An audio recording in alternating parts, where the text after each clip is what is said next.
Hi there, Leo. Thank you for joining me for your monthly forecast for December. This month begins so brightly for you with a wonderful new moon in your sector of self-expression on the 3rd. But this new moon in Sagittarius also forges a super link with Uranus, the planet of surprises. So there can be a lot of sparkly, sudden changes of plan in the first couple of weeks of this month, but I do feel it can all be good. This is going to be enhanced when Mercury pitches up on the 5th into the same area and then also goes on to forge a grand alliance with Uranus. There is part of you that's a bit like a duality, if you like. The fixed part of your element likes you to have a certain amount of routine in your everyday life, but there is a more daring side of your nature that comes from your fire sign, and that's really been encouraged in the first 2 weeks of this month. It's further given a boost by the arrival of Mars on the 8th in your 3rd solar house, your sector of everyday communications. Now, Mars usually moves through each zodiac sign 2 months at a time, 60 days, but it's going to be here through to the 3rd week of July next year, so a really long transit. For you, this can be terrific if you're someone who likes to absorb new ideas, learn skills, express talents of your own, or if you're interested in the digital media, for example, this is tremendous. Your determination to get your voice heard is going to be very high. This can also see you more active, and I do feel in the second half of this month, sitting still is going to be much harder than you might imagine, because Uranus goes forwards from the middle of this month, and there is also a full moon. This full moon suggests that you could be quite restless.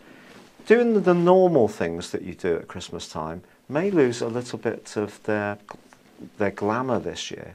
You may want to get off the beaten track or even do something completely spontaneously. If you love skiing, for example, the second half of this month can be great because really thrusting your body and making use of it, especially if you do it really off the cuff, go away like that, can be perfect. If you're more of a sun lover and decide to head off to some warm winter sun, or summer sun if you're in the southern hemisphere, and soak up more vitamin D, then great. But I do feel that sitting around too much would ultimately become a bit dull for you.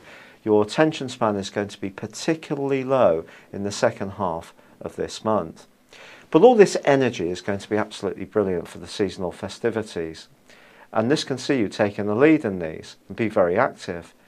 But Venus continues in a more sombre part of your horoscope, along with Pluto, one which is more to do with obligations.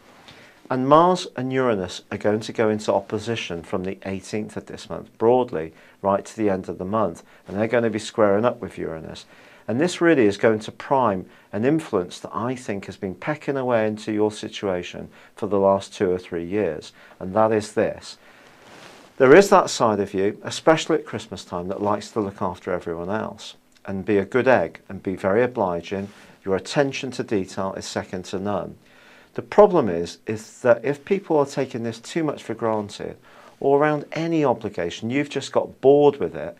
This year particularly, the desire to break out and do something different can be so strong if you're compelled to do what you don't really want to do at heart. I do think it could create a lot of resentment and a lot of tension burning away inside of you. So you just need to be conscious of that and find some outlets.